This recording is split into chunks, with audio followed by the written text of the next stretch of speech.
Yeah, I really don't know what it's for. Oh, so we have another reaction where we have a lot more data. So that's good. I feel better about that. So what is it? Looks like we have organic compound with bromine in it. So this looks like a 2-bromo-2-methyl propane compound. And then we have a second reactant. This is hydroxide ion. Both of these are in aqueous solution. What's happening? Oh, we're making an organic compound with an alcohol group.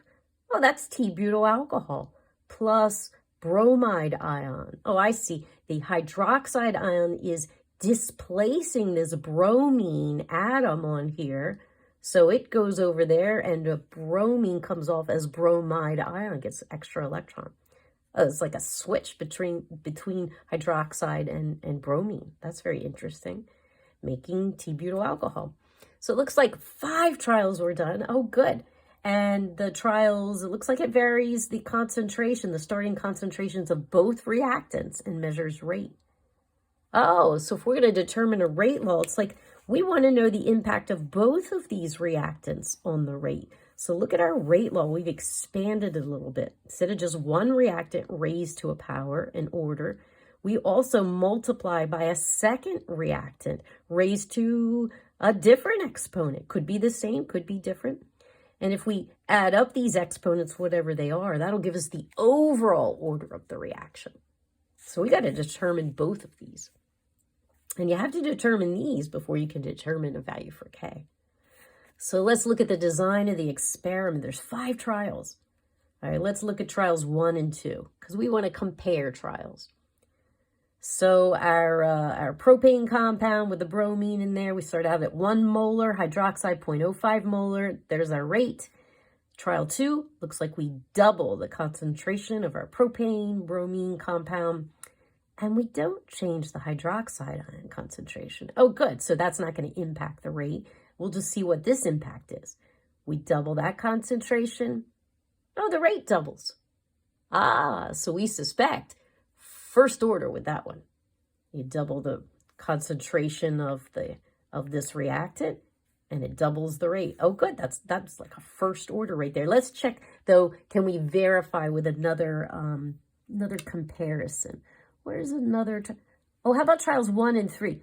Here we vary, we change the concentration of the propane bromine thing, and we don't change hydroxide. Okay, so we're isolating this reactant. This is like a method, an isolation method.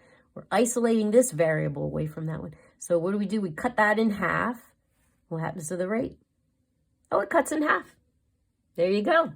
We have verified this to be first order, and it's perfect. We don't even have to do the math. It's perfect.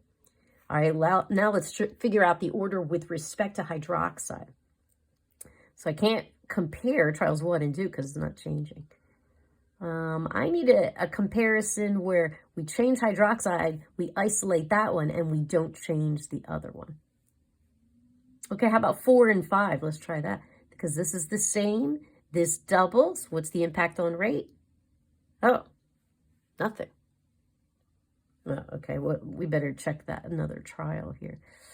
Let's see, where else do we... Oh, how about trials 1 and 4? Trials 1 and 4. This one remains the same. Hydroxide doubles the concentration. What happens to rate? Nothing. No impact on rate. What? So how are we going to figure out what this is? Well, if it has no impact on rate, as if that term is not even there. The way we can express that is to call it zero order, because anything raised to the 0 power is equal to what? It's equal to 1. Yes, anything like x to the 0 power, it's equal to 1. So it's as if this entire term is just 1. So the overall order is indeed first order.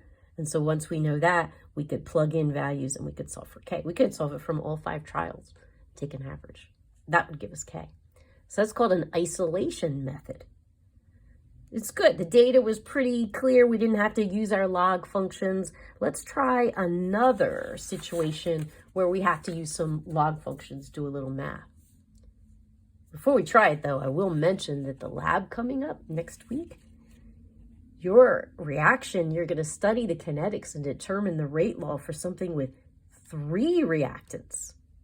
Interesting, right? 3 different reactants. That means you're going to have to find the rate law and the order with respect to each one. That's 3 different orders. So you're going to have a lot of trials. Interesting. So to help prepare for that, let's take a look at this one where we, don't have like perfect numbers, so we can't really eye it up. We have to calculate.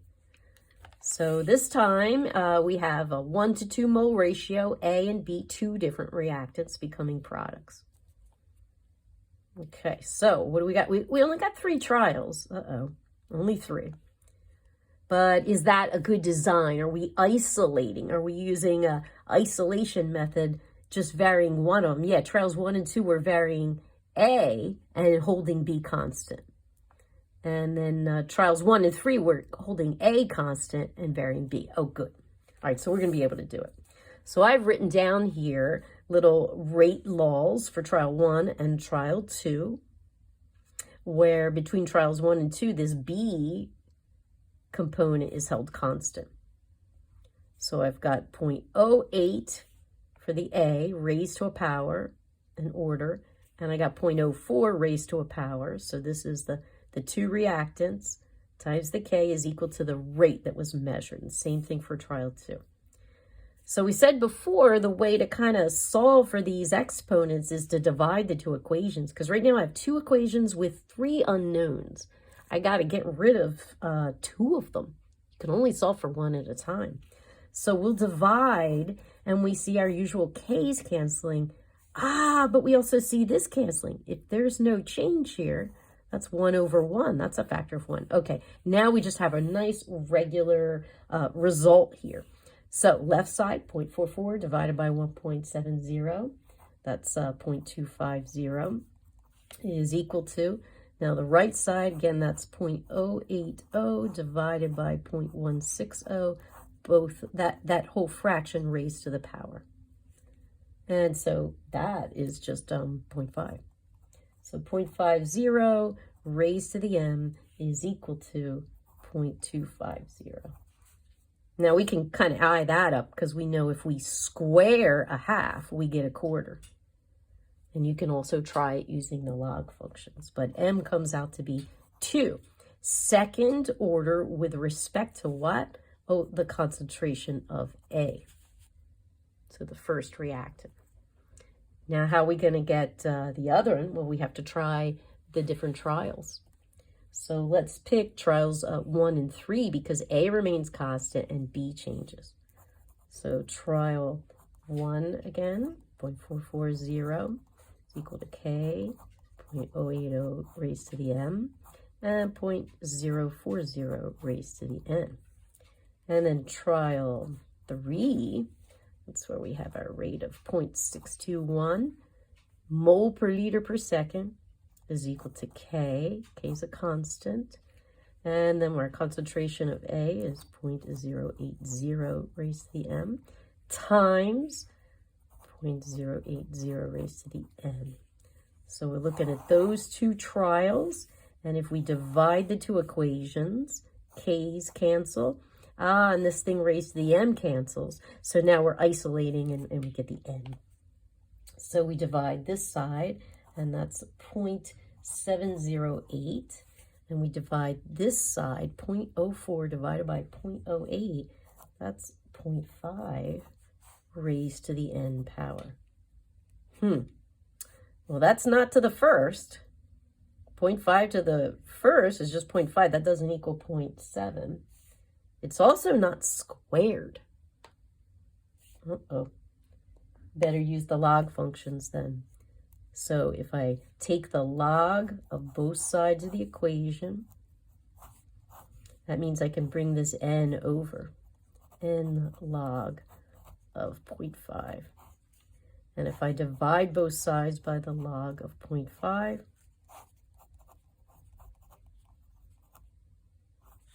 then my n comes out to be, 0.5. Right, let's check that. 0.708 log divided by 0.5 log equals, yeah, it's like 0.498. Well, the 2 sig figs, that's a 0.50. What? So we don't have an integer there. We're like right in the middle. We're like a half. Is that possible? Yes, it is. Now, like a half order is possible. Doing things like a 2.2, like we saw in that other example, that's probably experimental error. But this one, you're right in the middle, it's probably not experimental error. It's a half order. So then we're going to say that the rate law for this reaction so far is K times the concentration of A raised to the M, that's squared, times the concentration of B raised to the 1/2. The overall order is 2.5. Very interesting. Now, how would we get the K to finish finding the rate law?